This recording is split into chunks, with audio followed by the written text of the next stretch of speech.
പക്ഷേ ഒരു വീഡിയോയിലൂടെ നമ്മൾ നോക്കാൻ പോകുന്നത് മാർക്കോ എസ് രാജമൗലിയൊക്കെ ആയിട്ട് ബന്ധപ്പെട്ടിരിക്കുന്ന അപ്ഡേറ്റ് ആണ്. സോ അതിലേക്ക് പോകുന്നതിന് മുമ്പ് നിങ്ങളുടെ ലൈക്ക് എന്ന് പറയുന്നത് വളരെ ഇമ്പോർട്ടൻ്റ് ആണ്. മാർക്കോ കണ്ടവരെല്ലാം ഈ ഒരു വീഡിയോയ്ക്ക് ലൈക്ക് ഇട്ടിട്ട് വീഡിയോ കാണാനായിട്ട് ഫുള്ളായിട്ട് കാണാനായിട്ട് ശ്രമിക്കുക. സോ എന്തായാലും നമുക്ക് മാർക്കോയെക്കുറിച്ച് തന്നെ പറഞ്ഞു തുടങ്ങാം. എന്തായാലും മാർക്കോ വലിയ രീതിയിൽ തന്നെ ഹിറ്റായിട്ട് മുന്നോട്ട് പോയിക്കൊണ്ടിരിക്കുകയാണ്. നമുക്കറിയാം ഇപ്പോൾ തെലുങ്കു റൈറ്റ്സും വിറ്റ് കഴിഞ്ഞു. എന്തായാലും അതിൻ്റെ റിലീസ് എന്ന് പറയുന്നത് ജാനുവരിയിൽ ഉണ്ടാകുമെന്നാണ് നമുക്കറിയാൻ സാധിക്കുന്നത്. ഏതാണ്ട് 3 കോടി രൂപ മുകളിലാണ് അതിൻ്റെ ആ ഒരു റൈറ്റ്സൊക്കെ വിറ്റിരിക്കുന്നത്.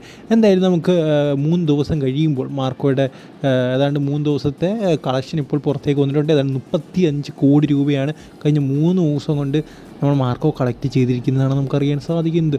സോ ഈ തെലുങ്കു ഡബ്ബിടും അതുപോലെ തന്നെ തമിഴും നോർത്ത് ഇന്ത്യയിലൊക്കെ കുറച്ചുകൂടി ഇട്ടേക്ക് കഴിഞ്ഞാൽ എത്രയും പെട്ടെന്നൊരു 100 കോടി ക്ലബ്ബിലെത്തും എന്ന് തന്നെയാണ് എനിക്ക് കരുതുന്നത്. സോ കത്തിക്കയറുകയാണ് മാർക്കോ.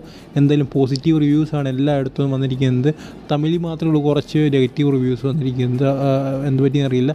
ബട്ട് ബാക്കി എല്ലായിടത്തും പോസിറ്റീവ് റിവ്യൂ വരുമെന്ന് വിചാരിക്കാം. ഇനി അടുത്ത അപ്ഡേറ്റ് എന്ന് പറയുന്നത് എല്ലാവരും ചോദിക്കുന്നൊരു കാര്യമാണ്, രാജമൗലിയുടെ സിനിമ എന്താ തുടങ്ങാത്ത, അദ്ദേഹം സിനിമ ഒന്നും ചെയ്യുന്നില്ലേന്ന്. എന്തായാലും നിങ്ങൾക്ക് എല്ലാവർക്കും അറിയാം മഹേഷ് ബാബുവായിട്ടുള്ള ആ സിനിമയുടെ കാര്യം. എന്തായാലും അത് ജനുവരിയിലാണ് തുടങ്ങാൻ പോകുന്നത്.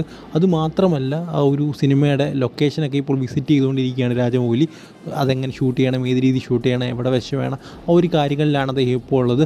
സോ എന്തായാലും ജനുവരിയുടെ ഷൂട്ടിങ് തുടങ്ങും. ലൊക്കേഷനൊക്കെ കറക്റ്റ് ഐഡൻറ്റിഫൈ ചെയ്ത് എല്ലാം ഓക്കെ ആയി കഴിഞ്ഞാൽ. സോ എന്തായാലും ഈ ഒരു വീഡിയോ നിങ്ങൾക്ക് ഇഷ്ടപ്പെടുന്ന ദൃശ്യം ലൈക്ക് ചെയ്യുക. അടുത്ത വീഡിയോയിൽ കാണുന്നവരെ ഗുഡ് ബൈ.